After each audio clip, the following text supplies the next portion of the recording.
Hi, and welcome to my channel. I'm joined today by Sebastian, and we're going to be reacting to r/Am I the Jerk? Our first story today is, am I the jerk for putting blue hair dye in my shampoo without letting my family know? So this is a more low-key post I wanted to start out with. So I, 21, have blue hair, and I was told by my hairdresser that the color sticks better if you put a little bit of hair dye in your shampoo. This was all good until my 12-year-old sister decided to swipe and use my shampoo. She is blonde, and the result isn't pretty. My mom is mad at me for putting dye in my shampoo and not telling anyone. This is my shampoo that I bought and had placed it in the shower that only I use, and my sister took it and used it in another shower. She's done this before with other items, and my mom also thinks I did this as a way to teach her not to steal my stuff. I didn't. So yeah, the whole family is mad. Should I have told them about putting hair dye into my shampoo? Edit, I'm not a victim of theft, and I'm aware well of that. Lol. Okay, so I am an older sister. I've also dyed my hair. I was much older when I started dyeing my hair crazy colors. So my sister's also blonde. So, but she's never dyed her hair crazy colors anyway. But I say that you're not the jerk. I have specific shampoos that I use. You also said that you had a specific bathroom that was not your sister's.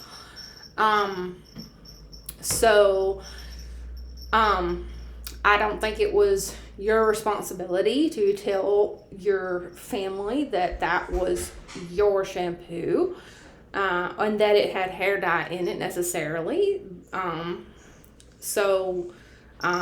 sister shouldn't have been stealing from you. Kind of her problem at that point.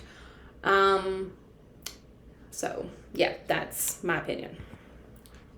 Next we have, am I the jerk for taking my kids to my parents' house to sleep because my husband will not enforce the rules when his parents visit?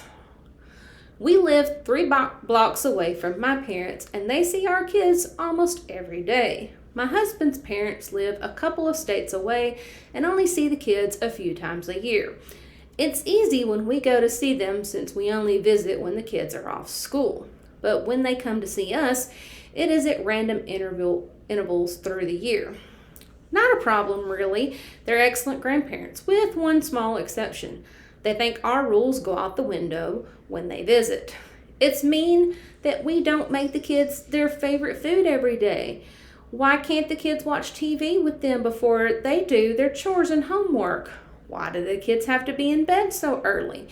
It drives me crazy that I'm the bad guy because my husband won't put his foot down, so I have to do it. They came last week on Monday. So soon as dinner was over, they wanted the kids to pay attention to them. They wanted to take the kids to see Avatar on a school night.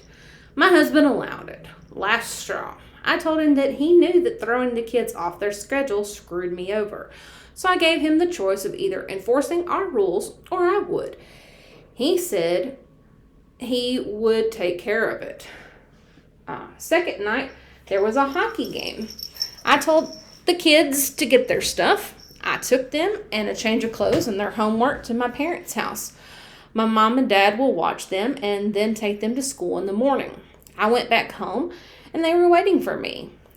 I'm being a controlling and abusing person by denying them time with the kids. I'm not the only person allowed to make decisions regarding the kids. They came all this way and dropped them off at home with my in-laws. Then I went out for the first time in ages. I told my husband I would be out late and didn't want to wake anyone, so I would be at my parents' house. Did the same thing Thursday through tonight. My husband has been calling and texting and come over to tell me I need to come home because the house is a disaster because his parents won't do anything. They are in vacation and they are there to see the kids, not clean up. The kids are having a fun time with no rules, and he's been contacted by the school because no homework was turned in on Thursday or Friday. I didn't answer those texts. I said I would be back after his parents left, and he enforced the rules. He said I was taking it too far and that it was affecting his work. Honestly, tough crap. Edit. My son just texted me about his gym clothes for today. I guess he never put them on in the hamper and they didn't get washed. Now I'm wondering what else my husband didn't get done. Edit 2. My kids are 9 and 11. In-laws visit 4 or 5 times a year for at least a week. So you've already seen my take on this, but let me kind of add just a little bit more. I have an 11-year-old. My husband and I agreed very early on in our marriage when we realized that we were going to have a child that we would not contradict each other when it came to our decisions on parenting. If I laid down a rule and our child came to him about said rule, then he would come to me and then we would come together and then that would be it, and vice versa. If there was a question about the rule, we would discuss it and then go from there. We have had very little issues with that. As my son has grown older, we have lightened up on a lot of the rules that we have had for my child. Now, I agree wholeheartedly on homework issues. My child is in a school where he's got a lot of homework, and he has to do his homework before he can do anything else. So I'm right there with you with homework and keeping him on a schedule because until this year, actually, he had a very early bedtime, 9:30, and now his bedtime is a little bit later because he's older. I also have a very similar story to yours, OP, because I'm opposite of yours. My husband's parent lives a couple of cities away, so we get to visit her very regularly. And then my parent and grandparent and all my family live one state away, and so we don't get to visit but a couple of times a year. And actually, my grandmother's the one that at least tries to come and visit as regularly as she can, but she's a little bit older, so she can't visit as regularly as she would like to now. But I don't have the same issue as you as much. Now, I did when he was younger about them questioning our parenting techniques. We do get it a little bit. But overall, I would say you're not the jerk because I say when you are the parent, then you and your significant other get to make the parenting calls. No one else should have a say in how you parent your child, unless you are abusing your child, which I say you're not. But I also think that your husband should definitely be more supportive. I've been very blessed in that my husband is extremely supportive. But yeah, no, he should definitely be more supportive. So I don't know what to tell you about that. Next, am I the jerk for telling my wife and kids to either take care of their dog or rehome it? Now, I've had pets my entire life. Sebastian is actually my first cat. I've had so many dogs over my lifetime. So this one really hit me in the feels. 3 years ago, my wife and kids wore me down, and I agreed to let them get a dog. My husband's actually allergic to cats and dogs, and I had not had a pet in 10 years, and so yeah, I kind of wore him down, and he let me have a pet, and both my son and I really enjoy having him. And he's not a pet person, so I'm not a dog person. They seem like very fine people, but they are not for me. The deal was that I wouldn't have to walk it or clean up after it, and they would take care of it. It went fine for about 1.5 years, but once the dang thing was out of its puppy phase, they lost most interest. So for about 2 years now, I've been walking it because it needs exercise. I have to buy it food because my wife forgets. I'm extremely forgetful, so I get that. I have to walk around the backyard before I mow it to make sure I'm not going to run over its turds. I'm done. I came home yesterday, and it had chewed up a pair of my shoes. You've not been training it, obviously. I waited until dinner, and then I laid down the law. The poor thing is going stir crazy. It is used to getting their attention and stuff all the time because of Rona. Now that they can do other stuff, they are ignoring it. It isn't fair to the dog, and it isn't fair to me. I said that if they didn't have time to walk it, they can play with it in the backyard. But if I find any turds back there, that I'm hiring a service that can keep the yard clean, but the money was coming out of their allowances or the house budget.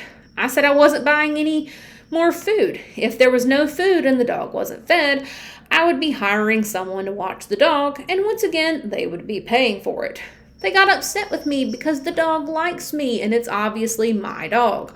Of course, the thing likes me. I take care of it, which I don't want to. So I brought up our agreement, which I made them all sign. Not my responsibility, I said. They had 3 choices. Take care of the dog, rehome the dog, or pay someone else to take care of the dog. They all think I'm being too harsh, but I don't think so. I didn't want it in the first place. I've already checked with a friend of mine. She likes dogs and has agreed to take it if my family cannot follow through. My wife says I'm being a jerk with this ultimatum. I think it's fair. Am I the jerk? You are the jerk. Okay. So, depending how old your children are, which you did not specify in this story, I would say you're definitely the jerk. Children have an extremely hard time following through with things that you tell them to. They do need external motivation. Again, like I said, I have an 11-year-old. I cannot tell you how many times I have to tell him to clean his room, even though he's 11, and he should be able to do that. I told him yesterday, as a matter of fact, he needed to clean his room. I went in there this morning, and the exact same stuff that I told him to clean was still in his room. So,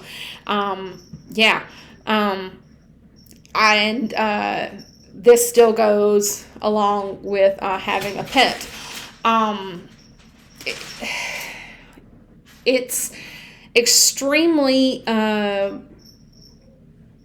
hard because they are still developing, and all this other stuff for them to understand everything that goes into taking care of a pet. You are an adult. You understand that. And yes, even though you made them sign an agreement, does not mean that, and again, depending on how old they are, does not mean that they are going to be able to keep that. And that agreement will not hold up in court, because unless they are over the age of 18, it won't. But yeah, if you are going to rehome the animal that you have been taking care of for 2 years and has now become a part of the family, you're a jerk.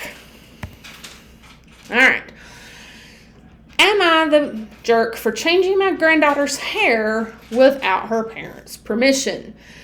To set the scene here, I am a 55-year-old father of 4 and grandfather of 5. The pertinent ones here are my eldest daughter, Michelle, and her who is 34, and her husband, Peter, who is 35. Sebastian. And my grandchildren, Beth and Sam, who are 12 and 14, respectively. To give some context to the rest of this post, Beth and Sam are adopted and black, where the rest of the family is white. I think that's wonderful. I think adoption is wonderful. I wish I could adopt. The problem arose when Michelle and Peter finally saved up enough money to take their dream honeymoon, which they couldn't afford when they got married. It was a month-long holiday, during which time Beth and Sam came to stay with me. Beth has beautiful curly hair and lots of it. My niece has gorgeous curly hair, which she obviously washes and maintains herself. Good for her, for a 12-year-old, yeah. But she's still learning how to do certain styles in it. I asked out of curiosity what kind of style she'd like to know, and she showed me some pictures of ladies online with very impressive braids. Now, I've been bald as an egg since I was 40, and the only style I had before that was a mohawk in my 20s. That's awesome. So elaborate braids are a bit beyond my skill set. But a coworker of mine, who is my work daughter, often has her hair done in styles very similar to the ones Beth showed me. I asked her where she gets her hair done and explained it was for my granddaughter. And she told me that it's actually her sister, who is a professional braider, and put me in touch with her. I took Beth to the sister. She got some very cool braids, which have beads on and a cute little heart pattern on the sides. And the sister explained all the upkeep stuff to us and even gave us the friends and family discount, which was very nice. Well, cut to Michelle's return, and she's deeply unhappy about me doing this. Apparently, she's always told Beth no to getting such braiding done because she believes she's too young for it. And also because she says it's expensive and doesn't want Beth to get the idea that it's going to be an all-the-time thing. I've said that I'm quite happy to pay for her to get it done as often as she likes because of how happy it made her, but Michelle is still taking the huff with me. Peter is siding with her as she says parents should be consulted about such things. Sam is sticking up for me by saying that it's nice that I'm letting Beth partake in parts of black culture she might miss out on in a white family, which wasn't even really an aspect I'd considered, honestly. I'm obviously not happy that my daughter is not happy, but I'm not sure if I really did anything wrong. Help an old man out. I say you're not a jerk. Now, obviously, I cannot speak to the black experience, but I think what you did for that little girl was a very sweet thing. She just wanted to have a new hairstyle. Should you have asked her mother? Probably. But you even offered to pay for the little girl to have it done again. Your heart is obviously in the right place for this little girl. She is your granddaughter. You are treating her like family, which she is, obviously. But I mean, your heart is in the right place. All you want is for her to be happy. And I think that your daughter just needs to try to see that. And even though money might be a problem for them, you are obviously trying to help. And I think that they just need to see that. All right, next up we have, am I the jerk for not lying for my wife in front of her friends regarding me being a stay-at-home parent? When my wife and I decided to start a family, she expressed she wanted to be a stay-at-home mom. So we made a plan and set everything up so that she could stay at home during the early years. We had our first kid, but she didn't do too well being a stay-at-home parent and had a hard time with it. We still wanted our kids to have a parent at home with them, so we swapped out since her salary was close to mine. 2 kids later, I'm still the stay-at-home dad working reduced hours remotely. For me personally, it's easier than any job I've had in the past, even the manual labor one, but I recognized that that's just my personal experience. We've touched base on the issue a few times to make sure that there's no resentment, guilt, or discomfort on either of our parts. One of her friends from work invited us and the other couples over for dinner. While there, the other couples were talking about childcare in general, and some of the women started sharing their experiences of when they were home. My wife was talking about how she disliked it and mentioned our agreement when one of the women said to me, "Oh, I know you're just itching to get back to having it easy." I responded, I already had it easy, and that for me, being a stay-at-home dad was a cakewalk compared to an office job. I didn't see the point in agreeing with something that just isn't true for me. On the way home, my wife asked why couldn't I just agreed with the question and played along. I asked her if she felt bad or guilty that she had a hard time with it, and she said no. So I told her just to forget about it because there was no reason for me to lie and make a bunch of other people feel better so long as it's fine between us. When she got home from work yesterday, she had some attitude asking me if I had another easy peasy day and told me how all day she had to hear from her friends what a smug jerk I was for making light of their experiences by saying it was a cakewalk. I get for a lot of people it's hard, but I don't see why I should have to lie about it or fluff somebody's ego for not feeling the same way. Am I the jerk?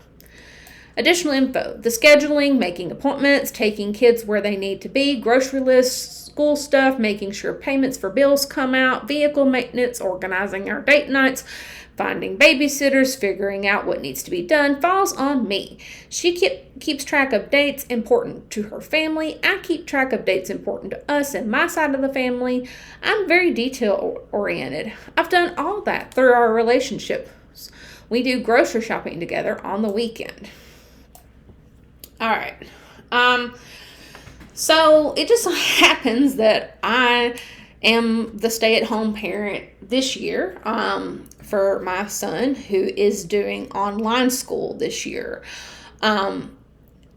And I've actually not had a full-time job for any length of time significantly since 2018.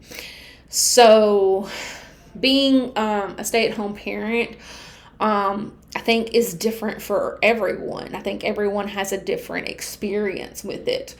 I would say that you are not the jerk for not lying to these women because while being a woman in the early years, when my son was young, a baby, I stayed home with him for the first, I don't remember if it was 6 or 8 weeks, because that's been quite a while ago now. It was extremely difficult, and I don't know that I could have been a single parent at that time, because of how difficult it was. And I don't want to make light of that because a newborn child is a different animal than an 11-year-old. So I don't want to make light of that. And not everyone can do that. So I give kudos to the stay-at-home parents that do that day in and day out. So yeah. Our next story. Am I the jerk for refusing to be with my wife while she's giving birth to our daughter? So my wife and I are expecting our daughter in about a month. She's 35 weeks now. And yesterday she started a conversation about me being present in the delivery room. She said it's important for her that I'm there for support and comfort, and that she would feel vulnerable and abandoned and alone if I weren't there. Now, I desperately want my wife to be comfortable, and she possibly could, and I want to be there for her every step of the way. But the truth is, I honestly don't know if I would be able to help her much. I fear I would collapse, and the doctors would have to deal with me instead of her, and that just isn't rational. I get very sick at the sight of blood. I know, it's probably stupid, but I can't help it. I've fainted a dozen times because of this, and I just know I would be more of a hindrance to her than help. One of our friends gave up a video recording of his wife giving birth, and I couldn't watch it. I understand childbirth is a very natural, amazing, and wonderful event, but what I saw, little as it was on that video, still haunts me. Honestly, I'm pretty ashamed of this because it makes me feel weak, and I hate that I can't be there for my wife. I understand that she has to actually go through all of that, not just see it. But my bottom line is that I'm convinced I won't be able to stay and support her. I'll either have to leave the room or just pass out next to her. She got very upset when I told her all that, and we've barely spoken since. Am I being a jerk? Yes, you're being a jerk. Okay? Having been through labor and delivery, if my husband hadn't been there for me, I would have been extremely, extremely upset. Excuse me. Now every labor and delivery is different. My husband also gets just a little bit squeamish around blood. But he actually stayed up really close to my shoulder, and he held my hand during the entire time. So I don't really know how much blood and all that other stuff that he saw. He's never really talked about it. Because honestly, once your child is born and you see them, that is all that matters. That is all that you really remember. You don't, as a woman who has gone through birth, that is all that I remember. I don't even really, I remember it, but that's not what I dwell on. What I remember is them placing that baby on my chest and me seeing him for the first time and telling him how much I had been waiting to meet him. And it was the best moment of my life. And if you are not in that delivery room, you will miss the moment that your child comes into that world and they place that baby in your arms and you get to meet them for the very first time. And there is nothing like it. And if you miss it, you're a jerk. All right. I think this is our last one. There might be another one. All right. So this one is, am I the jerk for firing an employee after his parents died? I'm the VP of sales at a software company, and one of our sales development reps' parents passed away at the beginning of April. Sadly, they were involved in a car crash and both lost their lives. Now, the employee in question is very young, in question is a very young 22-year-old guy and has been with us for about 10 months now. He's a great employee, and we're thinking about promotions in the next about 6 months for him. His job is a high-paying one for a new grad, about $90K with commission and base. So we expect a lot from his position. Because of the accident, we let him take a month paid leave of absence from work, and he returned a few weeks ago, and his performance is severely lacking.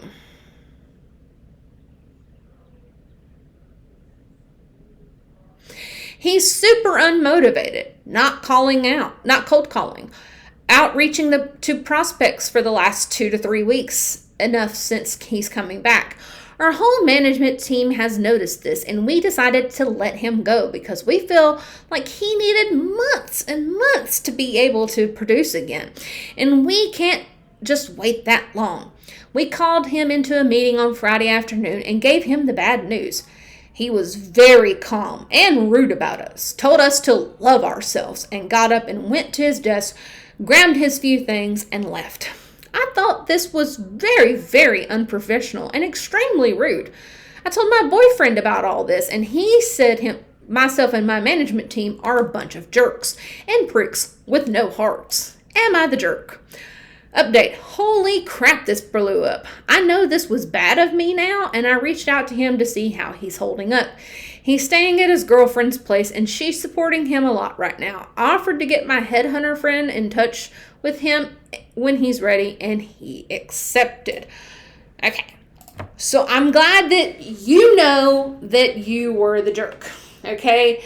This dude's both parents died in a car crash. You gave him 1 month off to deal with this. That's probably enough for him to deal with getting them buried. Maybe. And maybe even get a headstone. I doubt even that. That is hardly enough time for him to even start grieving the loss of both of his parents. I have lost my father. I was not particularly close to him. I didn't even meet him until I was 27. I am now 40. I lost him in 2016.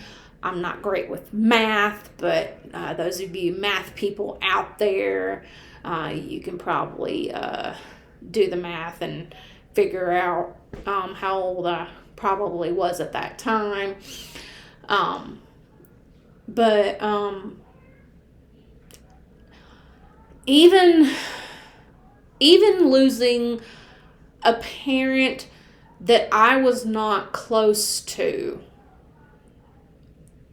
I was so devastated, and I grieved for a while.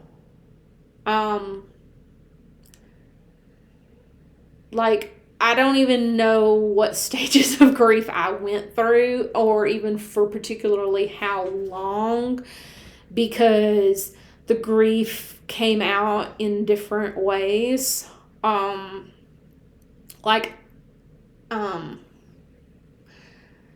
So it is reprehensible that your management team, after he came back from 1 month of bereavement, were just like, you know what, after 2 weeks, 3 weeks, you know what, we can't keep this sad sack around. He's just not doing his job. Can't figure out why. We need to let him go. Instead of giving him resources to deal with his grief, like maybe seeing a therapist, which is what he needed, instead of losing his job. That is just what is wrong with corporate America, what is wrong with jobs in general.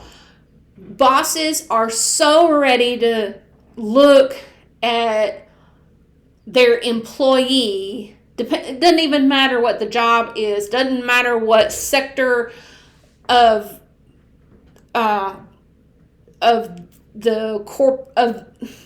jobs that we're talking about. The boss is too ready to look at their employee and say, something is wrong with you, so I want to get rid of you, instead of saying, okay, something is up. Can we talk about this, and how can I help you?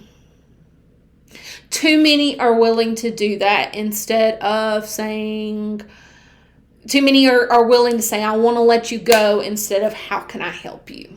There's too many of the former and not enough of the latter. I'm not saying there aren't good bosses out there. There are, but there's too many bad ones. And I could go on and on about that.